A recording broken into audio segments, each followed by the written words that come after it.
लोगोफोर नोंथांमोन बयनिबो गेजेराव आं दिनै मोनसे भिडिअ लाना फैलायबाय बेनो जाबाय जोंहा मैया मोनसे मेट्रिक आनजाद आरो एचएस फाइनाल आनजादाव उथ्रिसार जानाय फरायसाफोरखौ बरायनाय जादोंमोन। बेहाय जोङो मुंदांखा फेस्ला फावगिरि मुस्रि फैलाजे बरगयारी बिथांखौ जों आलासि महरै लेंहरदोंमोन। दा बेयावनिनो माखासे बेसेन गोसा बिबुंथि नोंथांमोननि गेजेराव आं फोरमायनो सानदों, अब्ला खोनासंदो। गोबां जायगायावनो बेबायदि हाबाफारियाव बाहागो लाबोबाय थानो मोनदों। दाखालि जोंहा नै बिथांमोननि स्कुल कासिकत्रा इउएन एकाडेमियावबो बाहागो लाफैदों। बिनि उनावहाय बाथाबारि गुरुबासा बेवहायबो फैबाय। नोंथांमोननि न'खरनि भबिष्यत इयुन बिसोरखौ थांखिनानै जोङो जोंनि न'खरखौ फोसाबनायनि जौगाहोनायनि सिमां नुदों, नङा होमबा? मानो खारन बिसोरो साफा साफा गेदेर मानसि जानो हायो। दिनै सोर थार्ड डिभिजन मोनदों, सेकेन्ड डिभिजन मोनदों, फार्स्ट डिभिजन मोनदों, बेफोर गासिखौबो दोनजोब। जायखिजाया बिसोरो साफा साफा गेदेर मानसि जानो हायो, जोंनि जातिनि दैदेनगिरि जानो हायो, थुनलाइगिरि जानो हायो, साफा साफा प्रफेसार जानो हायो, मास्टार जानो हायो, साइन्टिस्ट जानो हायो, एसएस आईएएस आईपीएस अफिसार जानो हायो। आरो बिसोर जानो हायैखायनो बिसोरनियाव जोंहा गोबां सिमां दङ। दा खिन्थु जोङो जोंनि नैबेफोर सिमांफोरखौ मालाबा जोंनि फिसाफ्रा तेरे बेथेर खालामो, नङा होमबा? थुलुंगा मोनगोन बेबायदि खालामोब्ला। नाथाय मा नुखो जोङो दाख्लै 10 दिन 15 दिन सिगां जों बरायबाय, आलासि लेंहरनानै गोबां खोथा बुंनो होबाय। गावनि जिउखौ माबायदि दानांगौ, माबायदि फरायनांगौ। गथ'फ्रा दाबो गान्जाखौनो सोबो, डेन्ड्राइटखौनो जायो, जौखौनो लोङो। दा बेखायनो आं बुंनो नागिरदों, दिनै आं जे नोंथांमोननि जायगायाव फैबाय, गोबां बाथ्रा बुंलांगोन। आं फरायसाफोरखौ बुंदों, नङा होमबा? माबायदि फरायनो नांगौ, नोंसोरो मा जानो हायो, जे बेवहाय थानाय जोंनि साफ्रोमबो फरायसाफ्रा, बेवहाय थानाय बिमा बिफानि साफ्रोमबो फिसाफ्रा मा होननानै बुंदों, बिसोरो साफा साफा गेदेर मानसि जानो हायो, साफा साफा डक्टर जानो हायो, इन्जिनियार जानो हायो, मास्टार जानो हायो, प्रफेसर जानो हायो। बारियाव गायना दोननाय मैगंखौ सम सम खाथिनि बाजाराव फानहैयो आरो आंनि फिसालानि फरायनाया बेजोंनो थोयो सार होननानै बुङो। थ' बिनिख्रुइ गोजोनथावसिन बाथ्रा मा थानो हागौ? दा बेखायनो बुंनाया, थाखा फैसा धोन सम्पतिजों जों गथ'खौ मोजां खालामनो हाया। मोजां खालामनो हायो नैबेजोंसो नों मा सानदों गथ'खौ लानानै, नोंहा मा थांखि दङ, गथ'खौ नों माबायदि जोथोन लादों, बिनि सायावसो सोनारो रायजो राजा नोंथांमोन। दा बेखायनो गथ'फोरखौ मोजाङै जोथोन लानो नांगोन।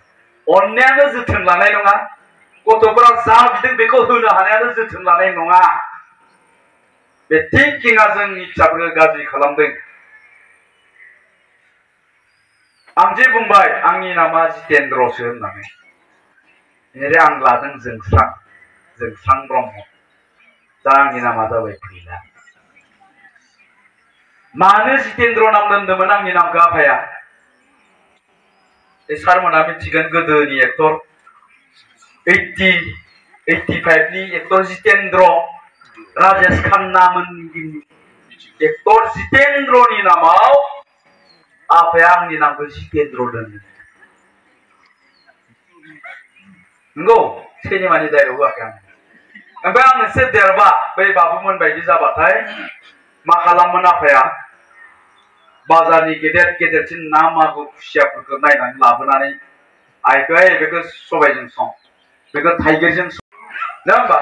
थ' बे सेल्फ कनफिडेन्सआनो गैयाबा, गावनि सायाव फोथायनायानो गैयाब्ला बियो मानो डक्टर जानो, मानो इन्जिनियार जानो, बे मानो थांखि लानो? थ' थांखिखौनो लायाब्ला बियो मानो जानो? जोंनि फिसाफ्रा मानो जानो, नङा होमबा? दा बेखायनो जोंनि फिसाफोरनाव बे आत्मबिश्वास सेल्फ कनफिडेन्सखौ जोङो सोरजिनानै होनांगोन। सोर होनांगोन बिमा बिफाया गावनि सायाव फोथायनाय लाखिनांगोन आरो थांखि थानो नांगोन खारन जोंनो न'खराव मोनसे सोलायनाय नांगौ नङा होमबा नोंथांमोननि न'खराव मोनसे सोलायनाय नांगौ दा परिबर्तन मोनसे नांगौ खारन जों गोलाव सम जाबाय खालि आबादल' मावनानै जादों बेबायदिनो गोबां मानसिफोर थानो हागौ जों खालि खामला हाजिराल' मावनानै जादों बेबायदिनो गोबां मानसि थानो हागौ जों खालि मालायनि न'ल' खामानि मावदों थेलाल' बोदों दा बेवहाय जोंनो मोनसे सोलायनाय नांगौ परिबर्तन बे सोलायनाया सोरजों फैगोन सोरखौ थांखिनानै जोङो न'खराव सोलायनाय लाबोनांगोन बेवहाय थानाय नोंथांमोननि फिसाफोरखौ जोंनि फिसाफोरखौ थांखिनानै मानो खारन बिसोरखौ जों जि खालामनो गोसो बेखौनो खालामनो हायो दा खालामनो गोसो जों जि खालामनो गोसो बेखौनो खालामनो हायोब्ला नोङो मा सानदों बिनि सायाव सोनारगोन होननाया थाखा फैसा धोन सम्पतिजों जोंनि गथ'खौ डक्टर इन्जिनियार खालामनो हाया रायजोबो खालामनो हायो नों मा सानदों बेजोंसो आरो जुदि जोंनि सानस्रिखौ थिंकिंखौ जुदि जों सोलायाब्ला जोङो बेनो बे थानांगोन खारन दिनैनिफ्राय बे नोंथांमोननि जायगायाव 80 बोसोर सिगांनिफ्राय नोंथांमोना जुदि बेयाव रायजो जादोंब्ला नोंथांमोननि न'खरनि अबस्थाया एखेमोन दाबो जेबो सोलायनाय फैयाखै दा सोलायनाय फैनांगौब्ला जोंनि थिंकिं जोंनि साननाय हनायफोरखौ जों सोलायनो नांगोन नङा होमबा खारन जोंहा बिराद मोजां मोनसे सम दिनैनि समाव आं जे दहाय बुंबाय नोंथांमोननि लामाया एसेबां मोजां फैनानै खोब मोजां मोनदों नोंथांमोनखौ नुनानै खोब मोजां मोनदों